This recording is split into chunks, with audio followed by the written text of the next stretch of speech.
안녕하세요. 주양가족 여러분, 김성민 목사입니다. 오늘 하루도 우리의 삶에 끊임없는 은혜를 베푸시는 하나님의 사랑 가운데 설 수 있는 우리 모두가 되기를 주의 이름으로 바랍니다.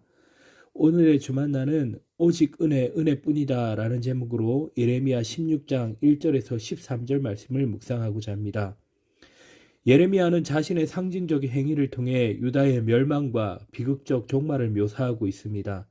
동시에 피할 수 없는 멸망의 구체적인 원인이 여러 선지자들에 의해 수없이 경고된 우상 숭배에 있음을 지적합니다. 아울러 공의의 심판과 자비의 구원을 언급하면서 극한 고통과 견딜 수 없는 기쁨을 교차적으로 진술하고 있습니다. 첫째로 재앙에 대한 선포입니다. 하나님은 예레미야에게 상징적인 행위 요구를 통해 유다가 당한 재앙에 대해 선포하게 했습니다. 첫째, 결혼을 하지 말라고 했습니다.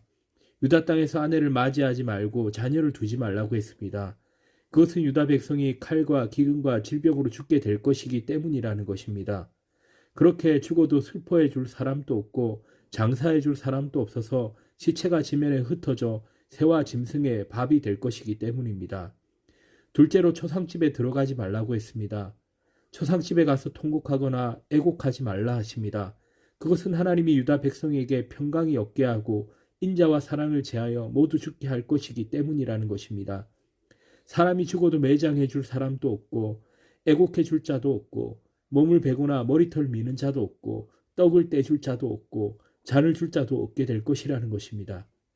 심지어 몸을 베거나 머리털 미는 행위는 유다 백성이 받아들인 이교도 풍습인데 죽은 자에 대해 슬픔을 표시하고 죽은 자를 위하는 표현이었습니다. 하지만 이것은 하나님 보시기에 옳지 못한 방법이었습니다.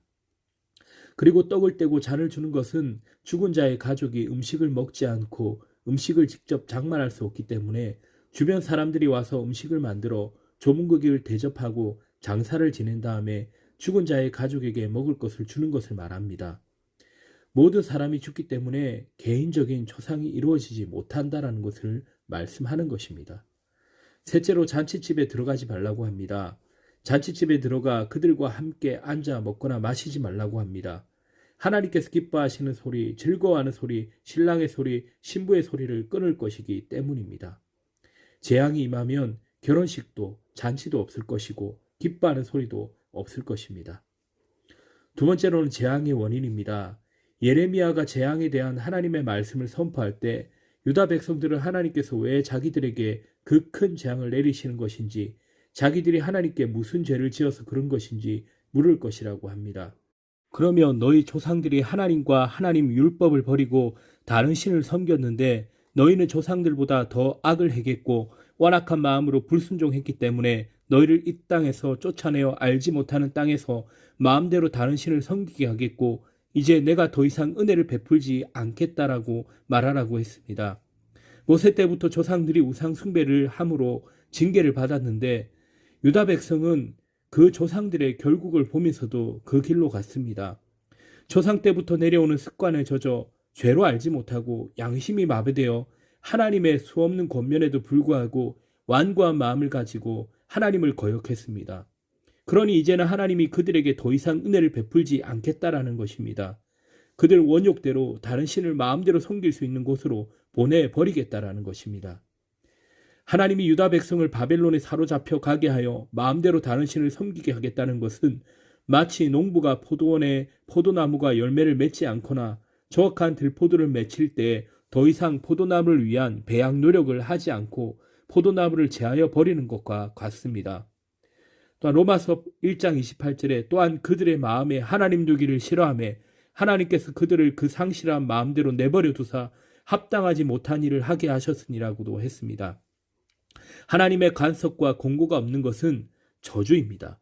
우리 인간사에서도 소망이 있는 제자에게는 책망을 하지만 포기한 제자에게는 책망도 하지 않습니다.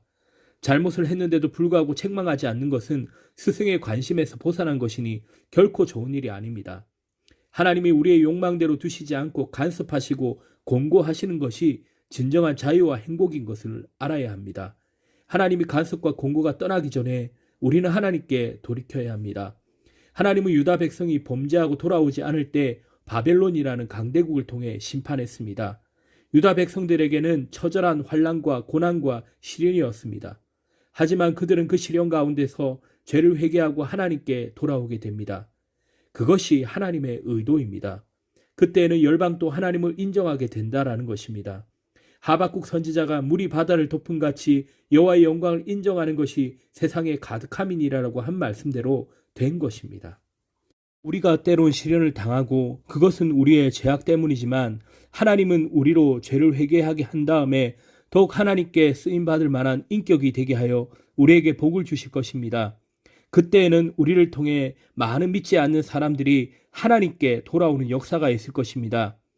오직 하나님의 은혜만이 우리를 회복시키심을 기대하며 주님만을 바라볼 수 있는 우리 모두가 되기를 주의 이름으로